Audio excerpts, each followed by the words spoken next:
The CID, Chinatown International District, a vibrant hub of Seattle's Asian American communities, where you'll find the oldest Chinese and Japanese restaurants in the city, dim sum, noodle houses, hot pot, barbecue, Vietnamese, Thai, Cambodian, Korean, Filipino cuisine, and even pizza.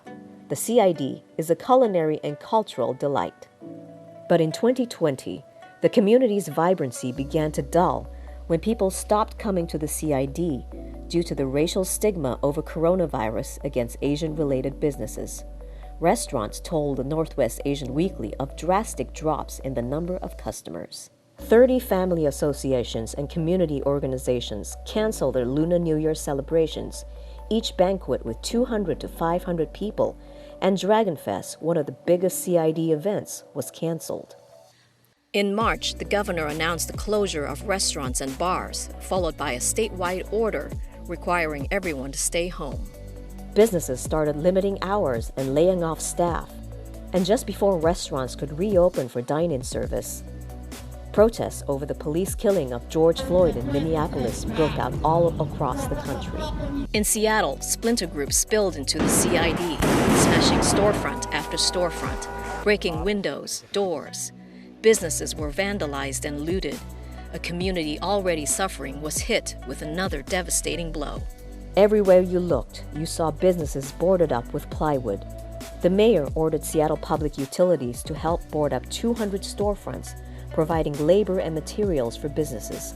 The once vibrant CID looked like a blighted ghost town. Then Che Seon, a local artist, put out an SOS. He asked other artists to volunteer their time and talent in a CID mural party.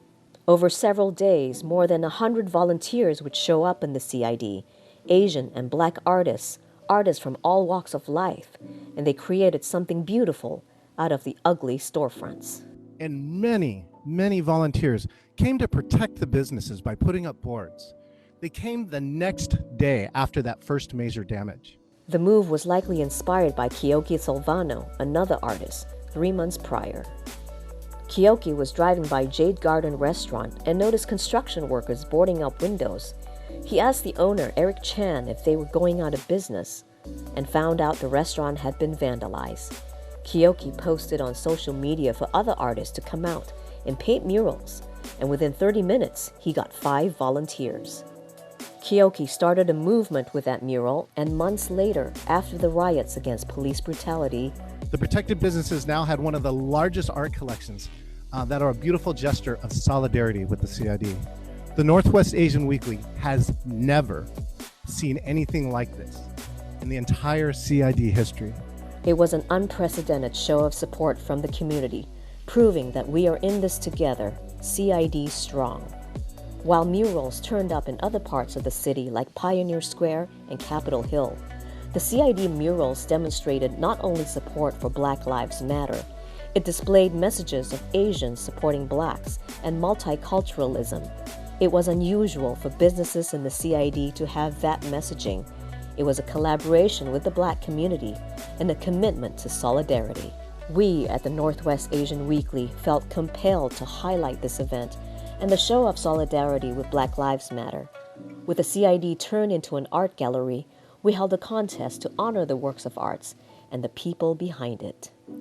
Right now, we wanted to show our support in the Asian community, where we stand, and showing solidarity with the Black Lives Matter movement right now, as well as kind of, the stuff with COVID going on right now, and sharing some positive words that could relate to all of those things combined. Tori Kirihara's creation took first place in the People's Choice Award and also an honorable mention as the most empowering mural. Carlos Ruiz said he just wanted to spread art and love in some pretty hard times.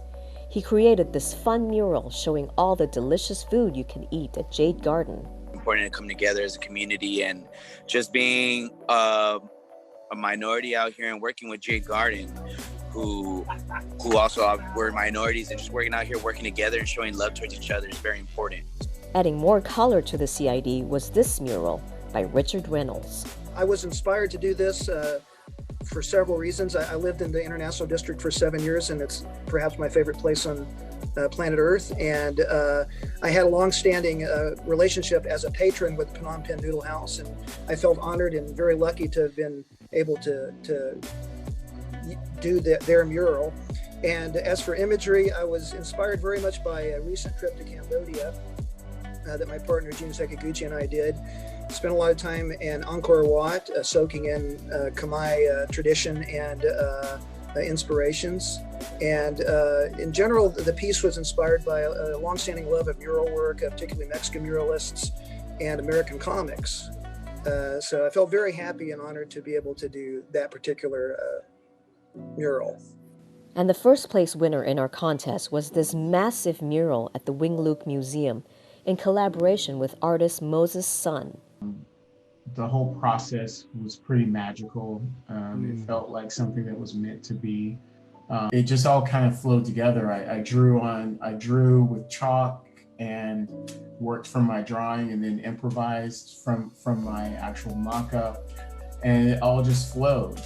And so I really felt like there was a intersection of so many different things, and felt like the ancestors were working overtime to make sure this happened. The most important things that we wanted to come out of it was for us to show our solidarity with the Black Lives Matter movement and with the Black community. And I think as well, on top of that, we wanted to also honor those community members who have been doing that work in working in solidarity and coalition building historically. Even though some of the murals are gone now, the CID remains united in community, purpose, and in solidarity with the Black, Indigenous people, and people of all color.